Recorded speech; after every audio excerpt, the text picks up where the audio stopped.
நீங்கள் பார்த்துக் கொண்டிருப்பது உங்கள் விஜய்.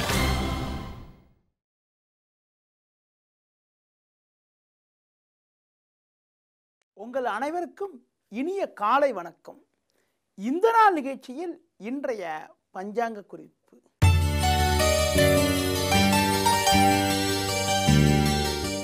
இருபத்தி 4/8/2015 ஆவணி 7ஆம் தேதி திங்கட்கிழமை. நவமி திதி காலை 9:30 வரை, பின்பு தசமி. கேட்ட நட்சத்திரமானது இரவு 8:03 வரை, பின்பு மூல நட்சத்திரம். நாள் முழுவதும் சித்த யோகம். ராகு காலம் காலை 7:30 முதல் 9 மணி வரை. யமகண்டம் பகல் 10:30 முதல் 12 மணி வரை. சுப ஓரைகள் மதியம் 12 மணி முதல் 1 மணி வரை, பிற்பகல் 3 மணி முதல் 4 மணி வரை, மாலை 6 மணி முதல் 8 மணி வரை, இரவு 10 மணி முதல் 11 மணி வரை. இன்று தனிய நாள் என்பதனால் சுபகாரிய சுப முயற்சிகளை தவிர்ப்பது மிக மிக நல்லது. இனி இன்றைய ராசி பலன். மேஷ ராசினியர்களே, சந்திரனானவர் 8இல் அமைய பெற்று 4இல் செவ்வாய் சஞ்சரிப்பதால் எதிலும் சற்று நிதானத்தோடு இருப்பது மிக மிக நல்லது. நாள் முழுவதும் சந்திராஷ்டமம் இருப்பதால் சின்ன சின்ன தடைகள், வீண் குழப்பங்கள் எல்லாம் ஏற்படும் என்றாலும் ஜென்ம ராசியை குரு பார்வை செய்வதால் பண வரவுக்கு எந்த விதத்திலும் குறை இருக்காது. ரிஷப ராசினியர்களே, சமசப்தமஸ்தானமான 7இல் சந்திரன் அமைய பெற்று 3ஆம் வீட்டில் செவ்வாய் சஞ்சரிப்பதால் உங்களது முயற்சிகளுக்கு சாதகமான பலன்கள் இருக்கும். தொழிலில் லாபங்கள் அதிகரிக்கும். வேலையாட்களுடைய ஒத்துழைப்பு கூட மிக மிக சிறப்பாக இருக்கும். மிதுன ராசினியர்களே, புதன் 4இல் வலுவாக அமைய பெற்று 6இல் சந்திரன் சஞ்சரிப்பதால் உங்களது பலமும் வலிமையும் அதிகரிக்கும். தொழில் ரீதியாக புதிய வாய்ப்புகள் உங்களை தேடி வரும். உத்தியோகத்திருப்பவர்களுக்கு இருந்த அவப்பெயர்கள் எல்லாம் விலகி நல்ல பேர் எடுப்பதற்கான வாய்ப்புகள் இன்றைய நாளில் ஏற்படும். கடக ராசினியர்களே, 2இல் குரு வலுவாக அமைய பெற்று 3இல் ராகு இருப்பதால் எல்லா வகையிலும் சாதகமான பலன்கள் இருக்கும். சந்திரனானவர் பஞ்சமஸ்தானத்தில் இருப்பதால் இருந்த அலைச்சல்கள் எல்லாம் குறைந்து அனுகூலங்கள் அதிகரிக்கும். உடல் ஆரோக்கிய ரீதியாக இருந்த பாதிப்புகள் எல்லாம் விலகி எதிலும் சுறுசுறுப்பாக செயல்படுவீர்கள். சிம்ம ராசினியர்களே, ஜென்ம ராசியில் சூரியனும் 4ஆம் வீட்டில் சந்திரனும் சஞ்சரிப்பதால் வீண் சிக்கல்கள் ஏற்படும். எளிதில் முடியக்கூடிய காரியங்கள் கூட தாமதமாகலாம். எதிர்பார்த்த உதவிகள் கிடைப்பதற்கு தடை தடங்கல்கள் ஏற்படும் என்பதால் நிதானத்தோடு செயல்படுவது மிக மிக நல்லது. கன்னி ராசினியர்களே, 3ஆம் வீட்டில் சந்திரனானவர் வலுவாக அமைய பெற்று லாபஸ்தானத்தில் செவ்வாயானவர் சஞ்சரிப்பது எல்லா வகையிலும் சாதகமான பலன்களை ஏற்படுத்தக்கூடிய ஒரு உன்னதமான அமைப்பாகும். புதிய வாய்ப்புகள் உங்களை தேடி வருவது மட்டுமில்லாமல் கேட்ட இடத்தில் உதவிகள் கிடைத்து மகிழ்ச்சி ஏற்படக்கூடிய ஒரு இனிய நாளாக இன்றைய நாள் இருக்கும். துலா ராசினியர்களே, லாபஸ்தானத்தில் சுக்கிரன், சூரியன், குரு ஆகிய கிரகங்கள் சஞ்சாரம் செய்வதால் இருக்கக்கூடிய இடத்தில் உங்களுடைய மதிப்பு மரியாதைகள் மேலோங்கும்.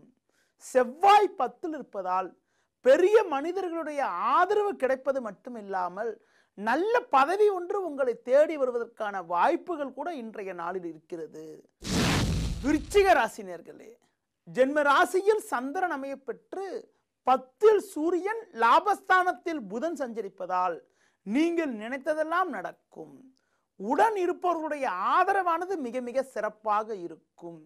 தொழிலில் லாபங்கள் அதிகரிக்கும். இருந்த மறைமுக எதிர்ப்புகள் எல்லாம் குறைந்து மன மகிழ்ச்சி உண்டாகும்.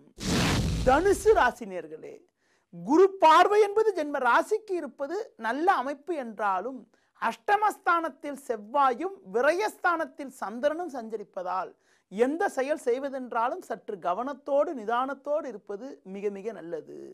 வீண் செலவுகள் ஏற்படக்கூடிய அமைப்பு. உடல் ஆரோக்கிய ரீதியாக பாதிப்புகள் ஏற்படலாம் என்பதனால் உணவு விஷயத்தில் சற்று கவனமாக இருப்பது மிக மிக நல்லது. மகர ராசினியர்களே, பாக்கியஸ்தானமான 9ஆம் வீட்டில் புதனானவர் ராகு சேர்க்கப்பட்டு இருப்பதும் லாபஸ்தானத்தில் சந்திரனானவர் சஞ்சரிப்பதும் உன்னதமான அமைப்பாகும். இருந்த பிரச்சனைகள் எல்லாம் படிப்படியாக குறைந்து ஏற்றமும் உயர்வும் உண்டாகும். உத்தியோகத்தில் இருப்பவர்களுக்கு உங்கள் மீது இருந்த பழிச்சொல்கள் எல்லாம் விலகப்படும். மேல் அதிகாரியிடம் நல்ல பேர் எடுப்பதற்கான வாய்ப்புகள் கூட இன்றைய நாளில் இருக்கிறது. கும்பராசினியர்களே, 10ஆம் வீட்டில் சந்திரனானவர் வலுவாக அமையப்பெற்று 6இல் செவ்வாய் சஞ்சரிப்பதால் எந்தவித எதிர்ப்பையும் எதிர்கொண்டு ஏற்ற மிகுந்த பலன்களை எளிதில் அடைய முடியும். தொழிலில் லாபங்கள் உண்டாகும்.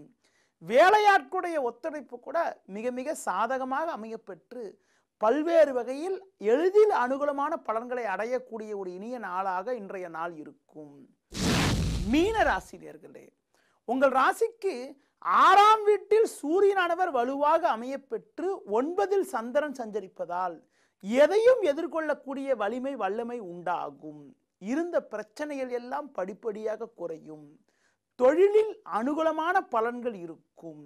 உடன் இருப்பவர்களுடைய ஆதரவு கூட மிக மிக சிறப்பாக இருக்கும். பிள்ளைகளால் சாதகமான பலன்கள் ஏற்படும். இனி ஜோதிட தகவல்.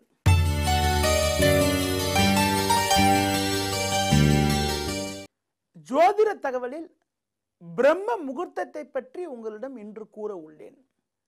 முகூர்த்தம் என்பது ஜோதிட ரீதியாக பார்க்கின்ற பொழுது 48 நிமிடம் ஆகும். குறிப்பாக முகூர்த்த நேரம் என்பது நடைமுறையில் 1.5 மணி நேரம் கடைபிடிக்கிறார்கள். ஆனால் ஜோதிட ரீதியாக பார்க்கின்ற பொழுது 48 நிமிடம் கொண்டது ஒரு முகூர்த்தம் ஆகும். பகலில் 15 முகூர்த்தம், இரவில் 15 முகூர்த்தம் என மொத்தம் ஒரு நாளைக்கு 30 முகூர்த்தம் உள்ளது. குறிப்பாக பார்க்கின்ற பொழுது 28வது முகூர்த்தத்தை பிரம்ம முகூர்த்தம் என்று கூறுவார்கள். குறிப்பாக பிரம்ம முகூர்த்த நேரமான காலை 3:36 முதல் 4:24 வரை உள்ள நேரங்களில் ஒரு சிறப்பான நேரமாகும். இந்த நேரத்தில் யோகாசனம் பயிற்சி மேற்கொள்வது, தெய்வ வழிபாடு மேற்கொள்வது சாதகமான பலன்களை உண்டாக்கும். இந்த நேரத்தில் இந்த ஆக்சிஜன் சக்தி கூட உடல் ஆரோக்கியத்தை மேன்மைப்படுத்துவதற்கு உதவியாக இருக்கிறது என்று விஞ்ஞானபூர்வமாக நிரூபிக்கப்பட்டுள்ளது. பொதுவாக பிரம்ம முகூர்த்த நேரங்களில் மங்களகரமான சுபகாரியங்கள் மேற்கொள்வது, ஒரு வீடு குடி போவதெல்லாம் மிக மிக சிறப்பு. இதுவரை உங்களிடம் பிரம்ம முகூர்த்தத்தை பற்றி கூறினேன். மீண்டும் நாளை காலை சந்திப்போம். நன்றி, வணக்கம்.